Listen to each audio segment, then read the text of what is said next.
Listin and family. കാരണം magic ഫ്രെയിംസിൻ്റെ രണ്ടാമത്തെ മൂവിയാണ് ഞാൻ ചെയ്തത്. ഫസ്റ്റ് ലിജോയുടെ മലയാളി ഫ്രം ഇന്ത്യ ആയിരുന്നു.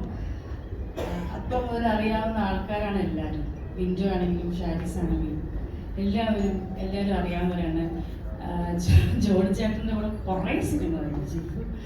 പിന്നെ ദിലീപേട്ടൻ്റെ തുടക്കകാലം കൊണ്ട് ദിലീപേട്ടൻ അസോസിയേറ്റ് ആയിരിക്കുന്ന സമയം മുതൽ എനിക്ക് ദിലീപേട്ടനെ അറിയാവുന്നതാണ്. ആ സൗഹൃദം കൊണ്ട് നടക്കുന്നതാണ്. മിസ്റ്റർ ബട്ട്ലർ കഴിഞ്ഞിട്ട് അഭിനയിച്ച സിനിമ ഇതാണ്. ഇത്രയും നാൾ നീണ്ട് ഒരു കാലം വേണ്ടി വന്നു വീണ്ടും ഒരുമിച്ച് അഭിനയിക്കാൻ. എന്തായാലും വളരെ സന്തോഷം. ഇതിലും ഷാരിസും ബിന്ദുവൊക്കെ ഇവിടെ നിന്നിട്ട് വികാരഭരിതമായിട്ട് സംസാരിക്കുന്ന കേട്ടപ്പോൾ അതിവിടെ ഞാൻ നേരിട്ട് കണ്ടതാണ്. ഇവിടെ ഡബ്ബിങ്ങിന് പോയിട്ട് എന്നെ ഒരു 4-5 പ്രാവശ്യം കറക്ഷന് വേണ്ടി വിളിച്ചിട്ടുണ്ട്. അവരുടെ ഓരോ ഷാരിസൊക്കെ ഞാൻ ഡബ് ചെയ്തുകൊണ്ടിരിക്കുമ്പോൾ കരയുന്ന കണ്ടിട്ടുണ്ട്. ഓരോ ഷോട്ടും ഞാൻ കാരണം ആ ഡബ് ചെയ്ത് കഴിയുമ്പോൾ ഉണ്ടാകുന്ന പ്രസവിച്ച് കഴിഞ്ഞ ഒരു അമ്മയുടെ അവസ്ഥയാണ് ഷാരിസിനൊക്കെ ഞാൻ കണ്ടിട്ടുള്ളത്. കരയുണ്ട്, ഇപ്പോഴിരുന്ന് കരയാണ്. ഷാരിസ്, ആ ഉണ്ടായിരുന്ന നിങ്ങളുടെ ഒരു ഹാർഡ് വർക്ക്, നിങ്ങളെടുത്ത എഫേർട്ട്, ആ ഒരു എല്ലാവരും തമ്മിലുള്ള ഒരു ഐക്യം, അതിൻ്റെ എന്തായാലും ദൈവം തരാതിരിക്കില്ല. ലിസ്റ്റിനും ബാക്കിയുള്ളവരൊക്കെ പറഞ്ഞ പോലെ തന്നെ ഒരുപാട് നമ്മൾ അവകാശവാദങ്ങൾ ഉന്നയിക്കാത്ത ഒരു സാധാരണ നല്ല കുടുംബ ചിത്രം. ആരെയും നിരാശപ്പെടുത്തില്ല. ഞാനതിൽ ചെയ്തിരിക്കുന്ന ക്യാരക്ടർ നല്ലൊരു ക്യാരക്ടറാണ്. കുറച്ച് വ്യത്യസ്തമായിട്ട് സാധാരണ എല്ലാവരും പറയും പോലെ മഞ്ജുവിനെ പോലെ ഒരു ദാരിദ്ര്യവാസി ക്യാരക്ടറാണല്ലോ കിട്ടുന്നത് എല്ലാ സിനിമയ്ക്കും. ചിക്കണ്ട നീ ഉൾപ്പെടെ ഇതൊന്ന് വ്യത്യസ്തമായിട്ട് കുറച്ച് ദാരിദ്ര്യം ഉണ്ടെങ്കിലും കുറച്ച് ബോൾഡായിട്ടുള്ളൊരു നല്ല ക്യാരക്ടറാണ്. So thank you Listin, thank you so much. നിങ്ങളുടെ ലൈഫിൽ ഫാമിലിയിൽ ഒരു പാട്ടാക്കിയതിൽ വളരെ സന്തോഷം. ഇനിയും ഈ യാത്ര ചെയ്യാനുണ്ടെന്ന് പ്രതീക്ഷിക്കുന്നു. താങ്ക് യു സോ മച്ച് ദിലീപേട്ട. Thank you so much. അടുത്തതായി ദിലീപേട്ടൻ്റെ ഏറ്റവും അടുത്ത സുഹൃത്ത് ജോണി ആന്റണി.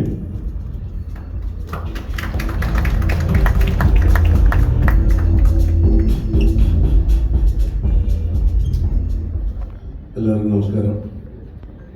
ഞാൻ മാജിക് ഫ്രെയിംസിൻ്റെ സിനിമയിൽ ആദ്യമായിട്ടാണ് അഭിനയിക്കുന്നത്. അച്ഛനെ പറഞ്ഞതുപോലെ അറിയാം.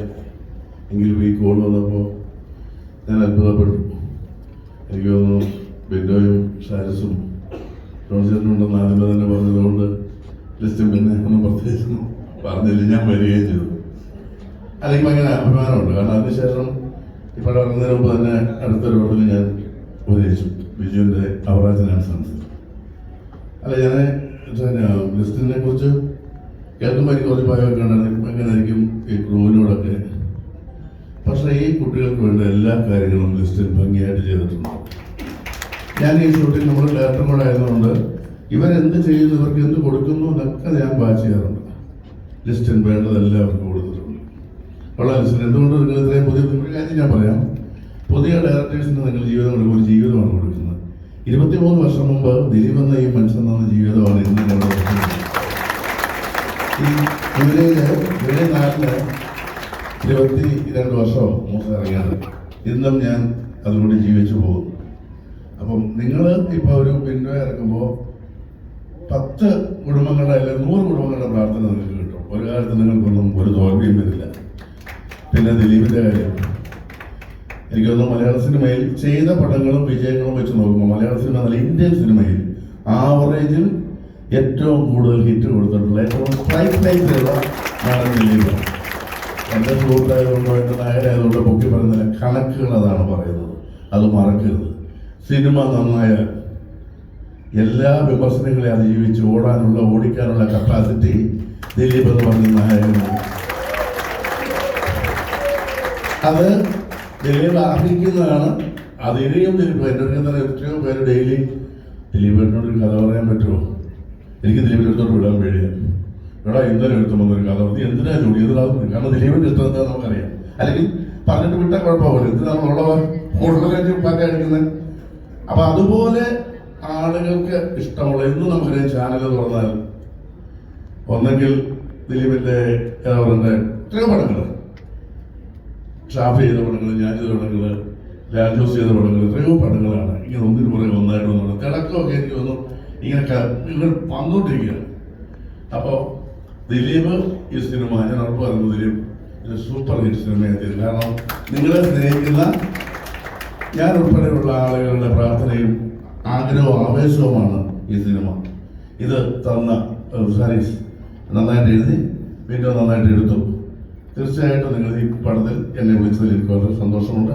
ഈ സിനിമ നിങ്ങൾ പറയുന്ന പോലെ എനിക്ക് ഷാരിസിനെ കുറിച്ച് പറയാനുള്ളത്, നമ്മളിതിൽ ചിലപ്പോൾ ഷാരിസ് വന്നിട്ട് ചോദിച്ചിട്ടാ ആ സീൻ ചോദിച്ചിട്ട് ഇങ്ങനെയാണ്. അപ്പോൾ നമ്മൾ എനിക്കത് തോന്നുന്നു കർത്താവ് ഇതിങ്ങനെ ശരിയാവും. ഇപ്പോൾ നമ്മളൊരു ഡോക്ടർ വന്നിട്ട് പറയാം, ഡോക്ടറിൻ്റെ ഒരു പേഷ്യൻ്റ് വന്നിട്ട് ചോദിക്കുക, കൊച്ചിന് പ്രശ്നമൊന്നുമില്ല, ചെറിയ വൈദ്യുതേരം ഉള്ളതായിരിക്കും, എന്നാലും പേഷ്യൻ്റ് എൻ്റെ കൊച്ചിന് ഡോക്ടർ നമുക്ക് ഡൗട്ടാവും, ദൈവമേ രക്ഷപ്പെടില്ലേ എന്ന് പറഞ്ഞൊരു സാരി എനിക്കെന്ന് തോന്നുന്നു കർത്താവ് ഞാൻ ചെയ്താൽ ശരിയാവോ, പിന്നെ സംശയം തീർത്തേയില്ല. ഞാൻ റിലീസ് കഴിഞ്ഞിട്ട് ഒന്നോടെ പോകും, ശരിയായോ എന്നുള്ള. അപ്പം ആ ഒരു അത്ര ഇതിനോടുള്ളവർ എന്നാ പറയുന്നത്, പ്രാണം കളഞ്ഞ് ഇതിനു വേണ്ടി നിൽക്കുക എന്ന് പറയുന്നത്. ഇത്രയും ഡെഡിക്കേഷൻ ഞാൻ ചാൾസ് ശിവരാജ് പോലും കണ്ടില്ല.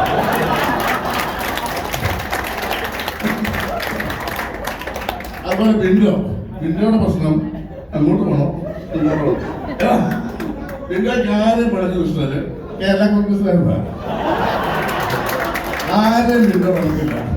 അത് കൃത്യമായി നിൽക്കാൻ അറിയാവുന്ന കൂത്താട്ടക്കാരൻ ക്രിസ്ത്യാനി അല്ലേ? അപ്പം ഈ സിനിമ വലിയ വിജയമാവട്ടെ എന്ന് ആത്മാർത്ഥമായിട്ട് ഞാൻ ആഗ്രഹിക്കുന്നു. അതുപോലെ തന്നെ റിയാസ് ദിലീപിന്റെ ഫാൻസിന്റെ ഇവിടെ വന്നിട്ടുണ്ട്. എനിക്കറിയാം അവരൊക്കെ ചങ്ക് കൊടുത്താണ് കൂടെ നിൽക്കുന്നത്. എനിക്കറിയാം ഞാൻ അവരുടെ സേവനം ഏറ്റവും കൂടുതൽ കിട്ടിയിട്ടുള്ള ഒരാളാണ് ഞാൻ. അതുപോലെ ദിലീപിനൊപ്പം നിൽക്കുന്ന ആയിരക്കണക്കിന് കുടുംബങ്ങളുണ്ട്. ഈ സിനിമ സൂപ്പർ ഹിറ്റ് ആവും, സൂപ്പർ ഹിറ്റ് ആവട്ടെ. Thank you.